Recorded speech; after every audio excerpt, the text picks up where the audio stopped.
Hey guys, welcome back to my channel. Today's video is going to be a quick video. I just kind of wanted to give you guys a little bit of ideas on how to fill your time during this quarantine period.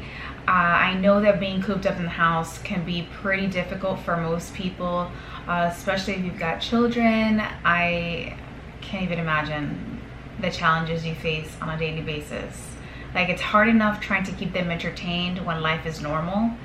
I can't imagine how much more difficult it is to try to keep them entertained in something while being cooped up in the house. So these are just some activities for you if you're a mom, if you're single, if you're married, whatever. This is like just some activities that can really help fill your time, help relax you. I'm all about the relaxation, self-care. Let's get started. All right, as you can see, I'm using my Ember mug. I've got some green tea in here. I don't have an opinion about this mug yet. I know you're looking at me right now, you're like, girl, remember about that mug. Let us know. I will. But right now, I don't have a full opinion on it, but I've been consistently using it so that I can form some sort of idea as to whether or not I'm keeping it. All right, so let's get started. First things first, if you guys have been following me on Instagram, you guys would have seen that I have been doing a lot of cooking and a lot of baking lately. So I have had the Magnolia Table collection of recipes for gathering from Joanna Gaines. I've had this book for a year. With the way that my life was, I never got to try a single recipe on here. And I love to cook. Not a single one. Since quarantine, you guys know I have tried about 8 or 9 recipes. The Gaines family know how to cook. They know how to cook. Everything that I have made has been delicious. And in case you guys are wondering which have been my favorites, as far as dessert is concerned, the chocolate orange bread pudding with the homemade whipped cream and pecans, this has been one of my favorite recipes. I made this last weekend and it was so delicious. I used Grand Marnier orange liqueur. Good stuff. As far as food is concerned, I think the tastiest thing I have made, the tastiest recipe I've made, I'm trying to look for it here, is the chili, the Gaines family chili. And you put like Fritos in it. It was really good. Actually, no, scratch that. I just realized I made another recipe. No. Forget about that. If I could find it, that would be so wonderful. Where is it? It's not here. It's at the beginning. Give me 1 second. Give me 1 second. Relax. Relax. It's called Mom's Bulgogi, right? I don't even know. Chicken pot pie is definitely one of the next meals I want to attempt to make. I heard it's pretty difficult, so this is the tastiest meal I've made. Mom's Bulgogi. I think I'm pronouncing that correctly. I'm gonna give you a close-up here of that dish. That was so good, but instead of serving it with white rice, I actually made fried rice, which was amazing. This has been the tastiest thing that I've made. Second to this would be the Gaines family chili. So the grocery store has been out of certain, you know, products. I made, obviously, you guys know I just posted this, but I made the lemon angel food cake This one is gonna be my second favorite after the chocolate orange bread pudding. However, my Publix was sold out of super fine sugar. I recently learned how to make super fine sugar, so the consistency of my current cake was not what I think it was meant to be, because her cake in this picture is much like taller. My cake was not that tall, and I think it was because I used regular sugar instead of super fine sugar, but her recipe calls for regular sugar. I'm not sure. I'm gonna try it both ways, and I will get back to you on Instagram about that. But yes, so I have been filling my time with cooking yummy recipes since all the restaurants are closed and you can't really go anywhere. I mean, you can get takeout, but I kind of try to do that the least I can. Like, a lot of places are closed, and just getting takeout is a bit of a hassle for us, so we try to do that the least amount as we can.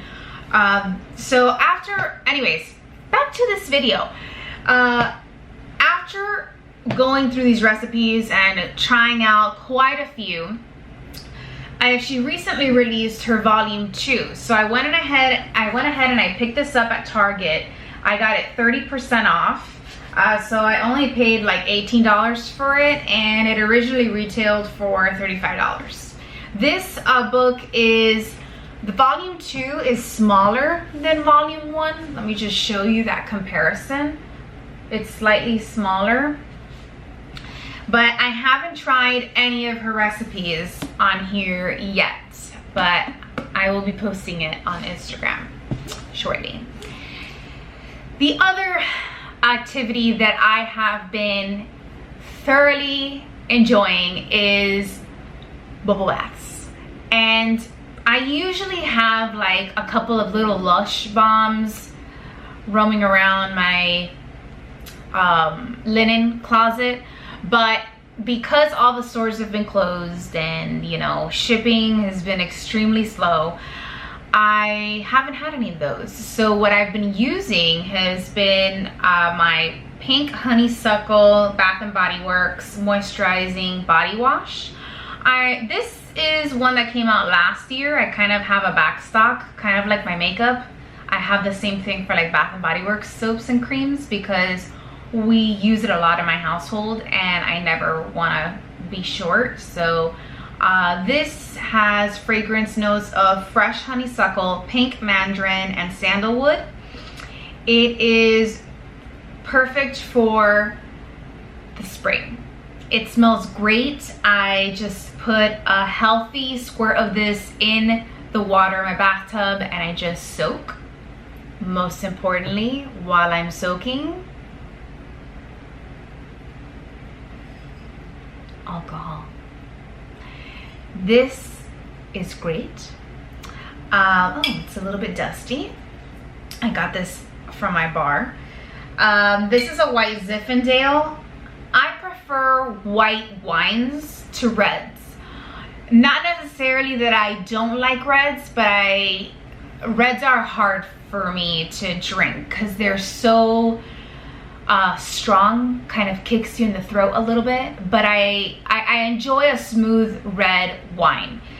I mostly drink red wine when I'm making like a steak dish or I'm eating steak of some sort. I prefer to have red wine, but the other 90% of the time I'm drinking some sort of white wine, and I'm not picky. Pinot, Chardonnay, anything is pretty much good with me.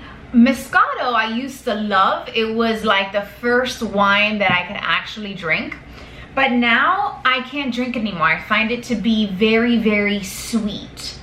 So yeah. The next activity that I find that, you know, you guys can do during this quarantine time are these inspirational word searches. I get these from Barnes & Nobles, and I only buy them when they're on sale. So for example, this one cost me only $5.98. So you can kind of go through the Barnes & Noble site, and you can actually pick it up like in the store if you don't want it shipped to you or you don't want to wait for shipping. But they always have a ton of these like word search books, and they're so cute. They're super cheap. These were the same price as this, like $5, and they're usually large print, so I kind of want to show you how large the print is.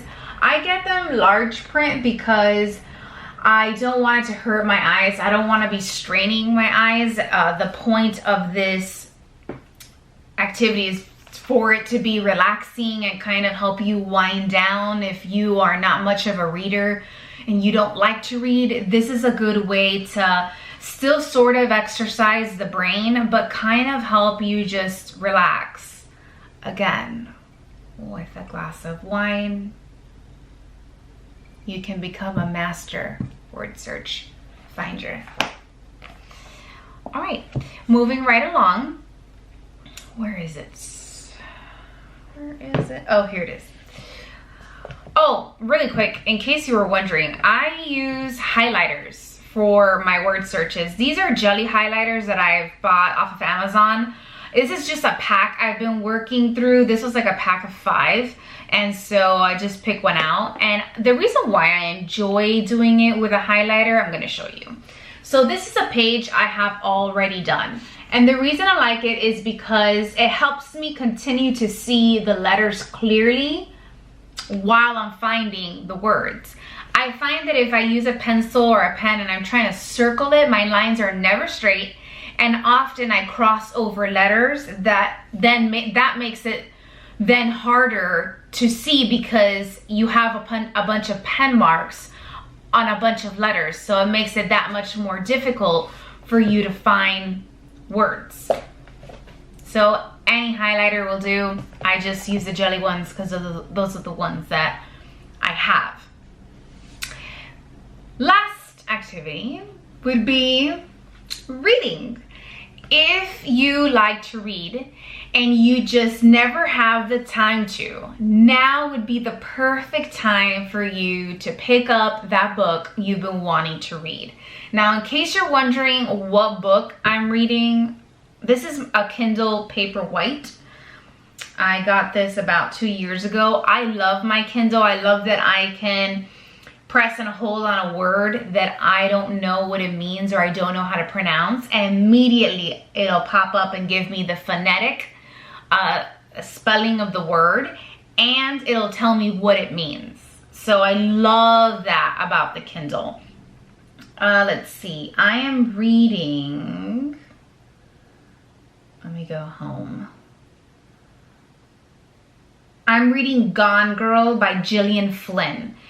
This is not a book I recommend if this quarantine time has been depressing for you, because this is actually like a murder thriller book, and it's not an uplifting, spirited, you know, book. If you're looking for a light read, something with a little romance, funny, just an easy read, I recommend all of Sophie Kinzella's books. She is a British writer. I own all of her books, whether it's on my Nook, physically like paperback, and in my Kindle. I just got, right before I started Gone Girl, I finished I Owe You one, which was one of her most recent ones. That one was good, but I love all of her books. So it doesn't matter which one you choose to read. It's up to you. If you prefer a thriller slash mystery slash murder books, I really love Gillian Flynn. I have read Dark Places, and another book I really like is Girl on a Train. One of the best thriller books I've ever read. What else do we have here? Those are pretty much my... Oh, Then She Was Gone was a really good one. And Sharp Objects by Gillian Flynn. Amazing. What was the other one I just mentioned? That was Then She Was Gone is by Lisa Jewell. That's a really good one. So if you like mystery slash, you know, murder, definitely recommend that. Again, mira, a little bit, a cup of wine a day keeps the doctor away. I know it's, people say apples, but I feel like it was truly originally wine. And then, you know, some kid asked what it was and they were like, oh, it's an apple a day. Some mom wanted their kid to eat apples and then she converted that saying into apples. But you and I both know that it was originally wine. A cup of wine a day keeps the doctor away. I'm kidding. I'm not an alcoholic. I already know you guys are totally, don't leave me hate comments down below. I am not an alcoholic. I don't even drink a glass of wine a day. I'm just kidding. I'm joking. Speaking of my alcoholic intake, I think I have a cup of wine maybe 1 to 2 times a month. And the reason for that is because I work out a lot, and sometimes you just gotta think about the calorie intake. Like, how much is this glass of wine, like how many burpees am I gonna have to do if I drink this glass of wine now? And usually the wine loses, because if you've ever done burpees, I don't need to go any further. They are painful. I don't even know who invented that godforsaken exercise. It'll kill you. It'll kill you. Like, I do 3 and I feel like I'm already done. When really, like, each rep is like 10 burpees. I don't even know. So I'm just like, no. If I can do 5 less burpees instead of drinking this glass of wine, that's what I'm doing. But if I'm cooking something nice, if I just feel like I need a good soak, sometimes you just need that glass of wine. You guys know exactly what I'm talking about. Sometimes you've had a super stressful day, it's been crazy, and that cup of wine comes in handy. It's amazing. Sometimes I pour myself a glass while I'm cooking, while I'm baking. It helps with a lot of things. Anyways, leave me a comment down below. I would love to know what you guys have been doing during this quarantine time. If you've learned to do something new, maybe you're making masks. Leave me a comment down below on how you have been filling your time, and I will stop babbling and complete this video now. Thank you so much for watching, guys. I hope you enjoyed. Stay safe and stay sane. See you next time. Bye.